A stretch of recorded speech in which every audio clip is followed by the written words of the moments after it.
I'm addicted to a game. I'm not usually a gamer, but I've been spending a lot of time trying to get better at this one. So what is this game? Let me explain the rules a little. It's a game played on 64 squares arranged in an 8x8 board. The players, generally known as white and black, each control 16 pieces.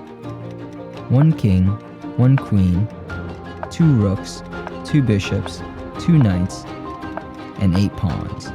The objective of the game is to checkmate the enemy king. The game is chess.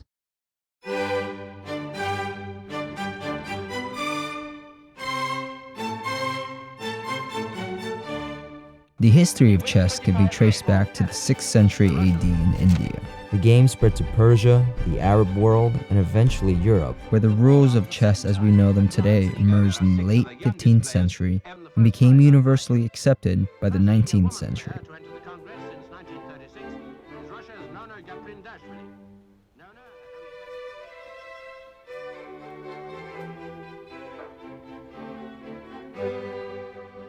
I first learned about chess in the 4th grade. I learned how the game was played and how each piece moved.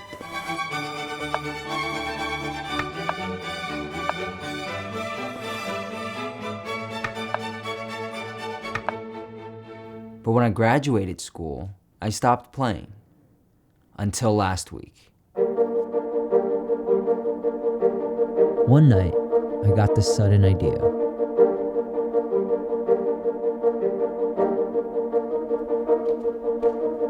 It was going to be crazy, but this would push me to get better.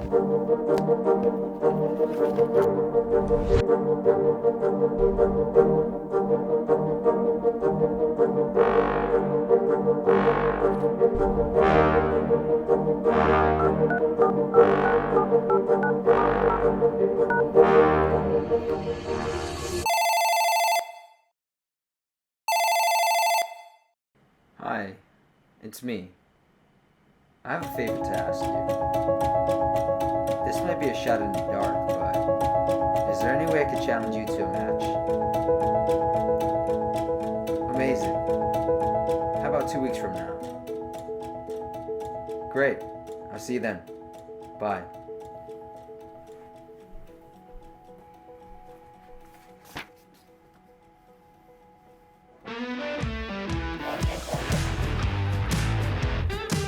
The match date was on. I dived into the world of chess, doing research on how I could get better.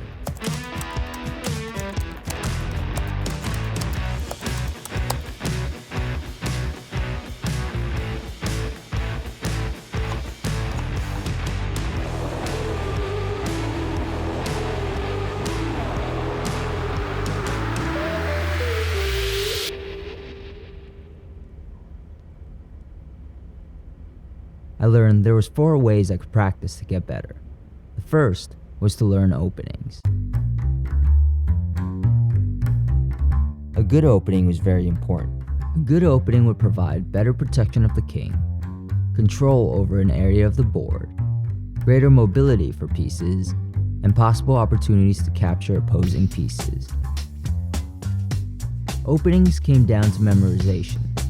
There are so many: the Queen's Gambit, 4 knights, Sicilian defense, and more. I didn't have the time or capacity to memorize that many openings in such limited time. My attack plan? Memorize 1 to 2, stick to those, and learn the variations based on how my opponent responds. The second was to solve puzzles. Solving chess puzzles raises tactical awareness and pattern recognition. You become better at identifying similar situations in a real game. So I picked up Bobby Fischer Takes on Chess. It went with me everywhere. In bed, at the dinner table, and even on the toilet.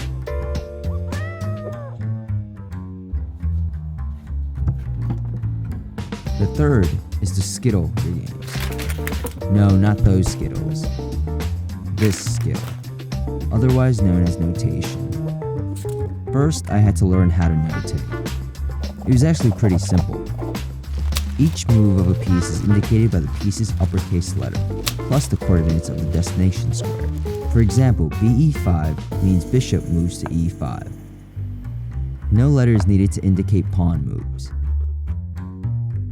Scheduling my games is extremely helpful in reviewing, going back and figuring out what moves went wrong.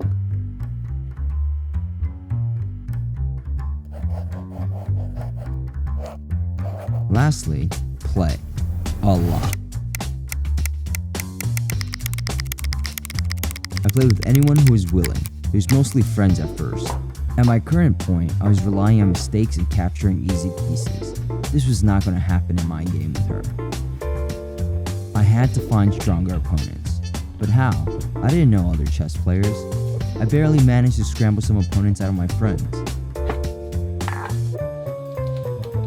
Then it hit me. It's the 21st century. I haven't made use of the greatest tool available to me. The internet. I could find and play players from all around the world. For 2 weeks, I spent my weekends and nights playing, jotting, reviewing, and all over again. However far-fetched, I wanted to win. Before I knew it, the day arrived.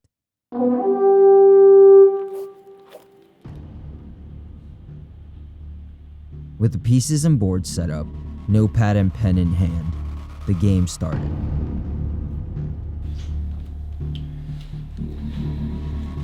As I had planned, I opened with the king's pawn. She responded with a perk opening.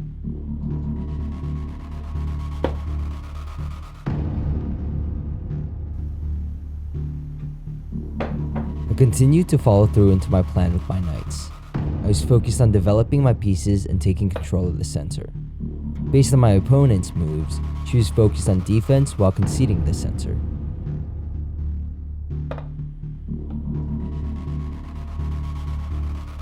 Overall, it was a pretty even beginning.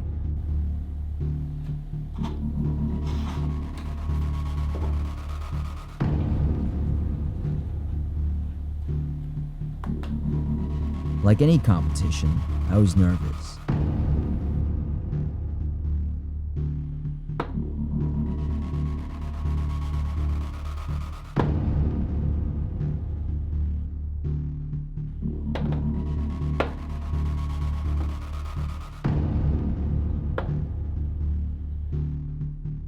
Everything was going according to plan until I made a huge blunder very early on. I thought by sacrificing one of my knights, I could force her to open up her defense and allow me more chances to attack. There was just one problem. I had forgotten about her bishop sitting one space away, and I ended up losing my knight without any trade in pieces or positioning. That really hurt my plans of attack, and it put me in the back foot, having to shift away from attack and move into defense. Things quickly started to go downhill after that. I was extremely flustered by my mistake, and I felt a huge pressure to make it up. This caused me to unnecessarily try to force her to open up her defense, leading to bad decision making and trading. With her up a piece, any even trade was in my disadvantage. Not only was I losing on the board, there was another problem.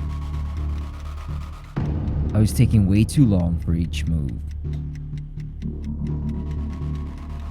I was already under severe attack and scrambling to protect myself. But the more I thought, the more time I used up. The clock kept ticking. It became a race to see if I would lose out on time first or on the board.